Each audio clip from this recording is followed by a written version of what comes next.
নলবাৰী জোৱাহৰ নবোদয় বিদ্যালয়ৰ দুদিনীয়া কাৰ্যসূচীৰে আৰম্ভ হৈছে ক্ষেত্ৰীয় একতা সমাগম। উত্তৰ পূৰ্বাঞ্চলৰ শ্বিলং খণ্ডৰ অন্তৰ্গত কেইবাখনো নবোদয় বিদ্যালয়ে এই কাৰ্যসূচীত অংশগ্ৰহণ কৰে। সোমবাৰৰ পৰা দুদিনীয়া কাৰ্যসূচীৰে অনুষ্ঠিত হৈছে এই অনুষ্ঠান। ক্ষেত্ৰীয় একতা সমাগমত ছাত্ৰ-ছাত্ৰীসকলৰ মাজত বিভিন্ন প্ৰতিযোগিতামূলক কাৰ্যসূচী অনুষ্ঠিত কৰা হয়। উত্তৰ পূৰ্বাঞ্চলৰ বিভিন্ন লোককৃষ্টি নৃত্য এই অনুষ্ঠানত প্ৰদৰ্শন কৰা হয়। এই প্ৰতিযোগিতাত উত্তীৰ্ণ বিদ্যালয়সমূহে ৰাষ্ট্ৰীয় পৰ্যায়ত অংশগ্ৰহণৰ সুবিধা লাভ কৰিব। এই প্ৰতিযোগিতা আনুষ্ঠানিকভাৱে উদ্বোধন কৰে কুমাৰ ভাস্কৰ বৰ্মা সংস্কৃত আৰু পুৰাতন অধ্যয়ন বিশ্ববিদ্যালয়ৰ উপাচাৰ্য প্ৰফেচাৰ প্ৰহ্লাদ আৰ যোশীয়ে। আনহাতে উত্তৰ পূৰ্বাঞ্চলৰ বিভিন্ন জাতীয় জনগোষ্ঠীয় নৃত্য উপভোগ কৰি আপ্লুত হৈ পৰে বিদ্যালয়খনৰ ছাত্ৰ-ছাত্ৰীসকলৰ লগতে উপস্থিত অতিথিসকল।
সৰ্বপ্ৰথমে আপোনালোকক আদৰণি জনাইছোঁ আমাৰ ৰিজনেল ইণ্টিগ্ৰেশ্যন মিট নবোদয় বিদ্যালয় সমিতি শিলং ৰিজনলৈ।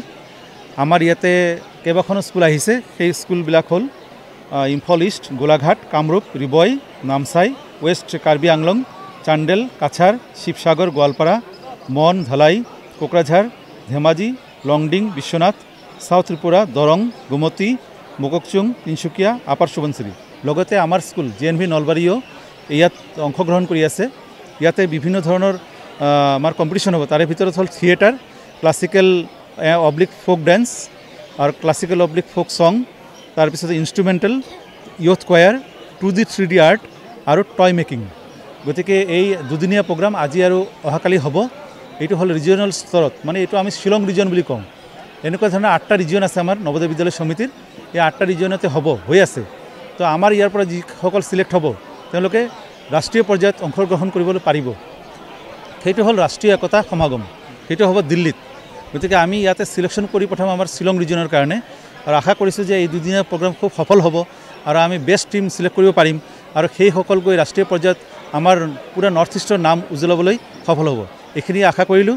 আৰু আজি আমাৰ প্ৰগ্ৰামত চিফ গেষ্ট হৈ আহিছিলে আমাৰ professor Prahlad R Joshi, vice chancellor, Kumar Bhaskar Varma Sanskrit and ancient studies university. তেখেতক আমি ধন্যবাদ জনাইছোঁ। তেখেত অলপ সময় খুব ব্যস্ত আছিলে। ইমান ব্যস্ততাৰ মাজতো তেখেত আহিছে আৰু আমাৰ ছাত্ৰ ছাত্ৰীসকলক উৎসাহ যোগাইছে। তাৰ কাৰণে আমি তেওঁক আমাৰ ফালৰ পৰা সহৃদয়েৰে তেওঁক ধন্যবাদ জনাইছোঁ আৰু আশা কৰিছোঁ যে আমাৰ ছাত্ৰ ছাত্ৰীসকল ইয়াৰ দ্বাৰা খুবেই উপকৃত হ'ব। ধন্যবাদ।